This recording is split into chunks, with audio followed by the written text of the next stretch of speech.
Welcome to the Deep Dive. Today, we're plunging into, well, a really fascinating topic, but one that can also be pretty frustrating for a lot of people. We're talking about artificial intelligence in job interviews. Yeah. I mean, for many of you listening, just hearing AI interviewer probably stirs up some pretty strong feelings, right? Absolutely. It's a hot topic. So our mission today is really to cut through some of that noise.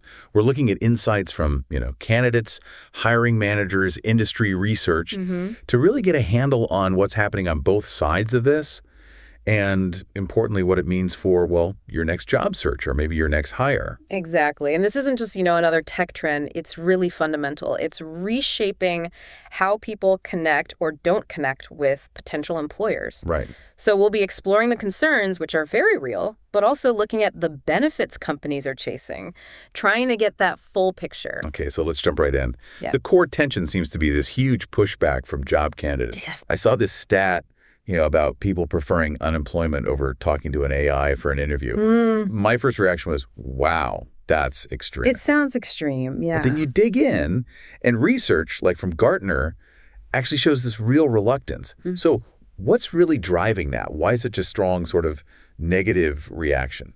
Well, if you look at it from the candidate's shoes, a huge piece is this feeling of dehumanization. Dehumanization, okay. Yeah, many people describe these AI interviews as just incredibly impersonal. They feel like they can't build any kind of genuine connection, get a real sense of the company culture, the people. Yeah, you can't feel the vibe through a screen talking to a bot. Exactly. And for a lot of candidates, seeing AI used really early on, it's like a red flag. A red flag? How so? It kind of signals maybe that the company doesn't value human interaction as much as they'd hope. Like, is this how they treat employees too? Okay. That makes sense. And it's not just about the feeling, is it? Because the interviews, traditionally, they're a two-way thing. I'm checking them out, too. Precisely. That's such a key point. A good interview is mutual assessment, right? Right. But with a lot of these AI systems, it feels totally one-sided. The AI is grilling the candidate, sure, but the candidate often doesn't get a chance to ask their important questions. Like the nuanced stuff. Yeah. Yeah. About the team dynamics or the company's real values or, what's the day-to-day actually like? That discovery phase for the job seeker, it often just gets skipped. That's a really powerful point. Yeah. Okay, so beyond that lack of connection, there are these practical worries about the assessment itself. Candidates are questioning if AI can really evaluate the important human stuff. Yes, this is a big one. What specifically are they worried the AI is missing or maybe worse, misinterpreting? Well, it raises big questions about whether the evaluation is truly comprehensive. Candidates widely feel AI just isn't equipped to assess those critical soft skills. Right. Things like emotional intelligence, creative thinking, genuine cultural fit, the stuff that makes someone great to work with. Right, the human element. Exactly. Now, AI systems try to gauge this, maybe analyzing your word choice or your speech speed, even facial expressions for confidence or empathy. Okay. Sounds a bit sci-fi. It does. But candidates worry it's superficial. They fear misinterpretation, missing subtle cues in tone or body language, or worse, getting penalized unfairly for something like, well, a speech impediment or having an accent. Or just being nervous. Yeah. Which is normal in an interview. Totally normal. And it doesn't mean you can't do the job. But can the AI tell the difference? That's the fear. Yeah, how do you code for genuine human empathy or creativity under pressure? And then there's the elephant in the room. Yeah. Algorithmic bias. Huge concern and very often cited. Yeah. Sources consistently show this strong fear that AI, because it learns from past hiring data. Which might already be biased. Exactly. That it might accidentally bake in or even amplify existing biases against certain races, genders, age groups. And it's not just the obvious stuff. Sometimes it's proxy data, like where you live, or maybe even hobbies listed on a resume that unintentionally correlates with protected groups. So it creates bias without even meaning to. Right. It can be quite subtle, quite insidious. And interestingly, some applicants actually believe these AI tools end up being more biased than human interviewers. Wow. Okay. So you have the theoretical worries, the bias fears, but then there's just the basic user experience. I've heard some horror stories. Oh, absolutely. The practical experience can be really jarring. Like what? Well, candidates report systems crashing mid-interview, really repetitive questioning that feels like you're in a loop. Oh, that sounds frustrating. And even these bizarre AI hallucinations. Hallucinations. What does that even mean in this context? It means the AI just starts generating nonsense. completely nonsensical questions or responses.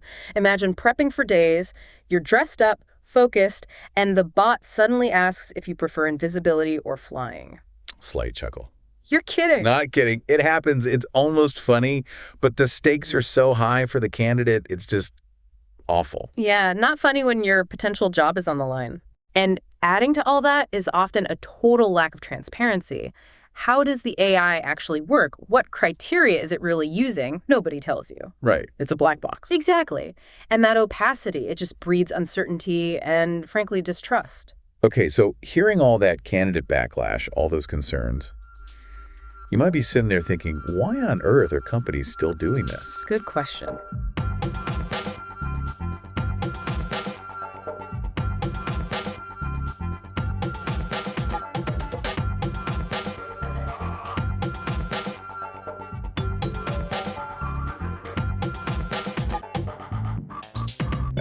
Well, from the employer's perspective, the pull is pretty strong. A huge factor, probably the main one, is efficiency and cost effectiveness. Okay, speed and money. Pretty much.